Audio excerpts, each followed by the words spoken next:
Galatians 2:11 through 15. It's short, which means I'm going to read it. So follow along with me. This is the English Standard Version. But when Cephas came to Antioch, I opposed him to his face because he stood condemned. For before certain men came from James, he was eating with the Gentiles. But when they came, they being the people with James, but when they came, he drew back and separated himself, fearing the circumcision party, meaning fearing the Jewish people that were with James. The rest of the Jews acted hypocritically along with him, so that even Barnabas was led astray by their hypocrisy. But when I saw that their conduct was not in step with the truth of the gospel, I said to Cephas before them all, if you, although a Jew, live like a Gentile and not like a Jew, how can you force the Gentiles to live like Jews? Really quickly, some context. This is written by Paul, and Cephas is Peter. And we don't need to go into why his name has changed, because if you'll remember, his name was Simon, and then it was Peter, and then now it's Cephas. It's a whole thing. But this is Simon Peter is here, and Paul and Peter are clashing heads. And this is like the two guys, right? Early Christianity, Jesus has died, resurrected, he's ascended, and now you've got these two guys, Paul and Peter, the most powerful men in Christianity, and they're butting heads. And spoiler alert, Paul wins. Paul is the one that's in the right. But what's really going on is that Peter has acted one way, and then when people from his religious group come around, he acts a different way. I don't know about you guys, but we never have that problem, right? Like, we never act differently at church than we do with our friends at school. And we would never, ever act differently at a DG than we would at like a friend's house on a Friday night, right? Like, never. We never have the same like two-faced personality that Peter has, right? Certainly, right? Anyone? I'm alone, but anyone? No? Okay. Yeah, I mean, this is a big deal for us. A lot of times we talk about church clothes, right? Like, we put on our Sunday best and we go to church, and like, that's not real. And the problem with church clothes is it's not just the collared shirt, it's also like the mask that we put on, where we act like everything's okay, and we stop cursing, or we stop like gossiping about our friends, and then we go to lunch with our friends on Sunday after church, and it's back to the same old, same old. And I think that Paul is correcting Peter of that here.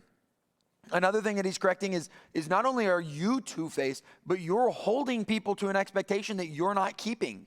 I think we're guilty of this a lot, and we talked about this in some of our DGs last week. But how can you hold somebody to an expectation that you yourself don't keep? Like, imagine if every week for DGs and every Sunday at Crosspoint, me or Lauren or Tim, we got up here, or Ashley. Sorry, Ashley, I didn't mean to leave you out. I didn't think that I was just doing three.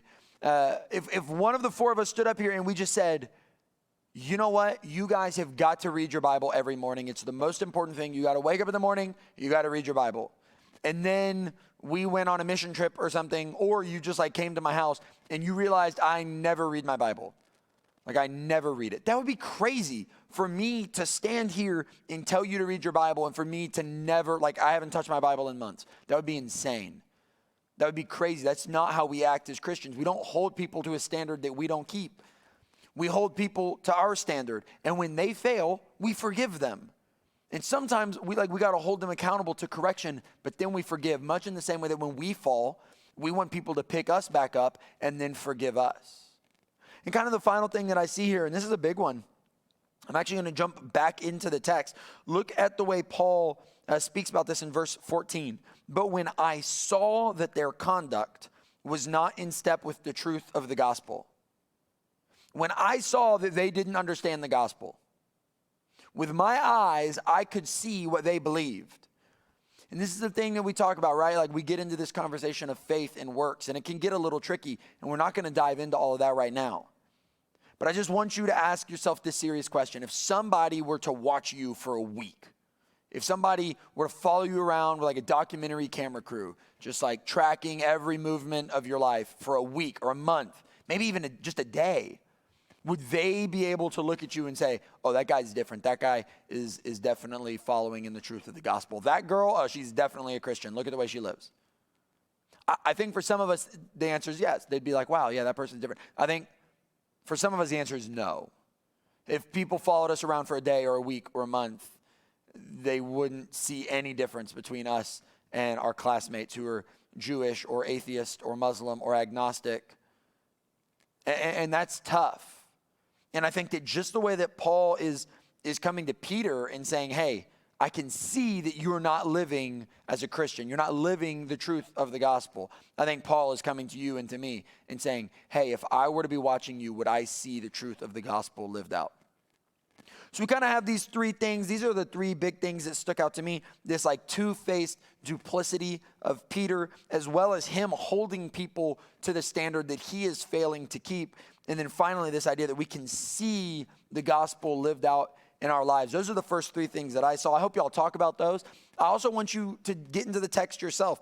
See what stands out to you. See what doesn't make sense to you. See what I've missed, maybe. And let's talk about those in our DGs, because it's only when we come together that we can build one another up, and then we can really build our faith as a group. I am so excited for DGs this year, guys. I hope that you're excited for this week.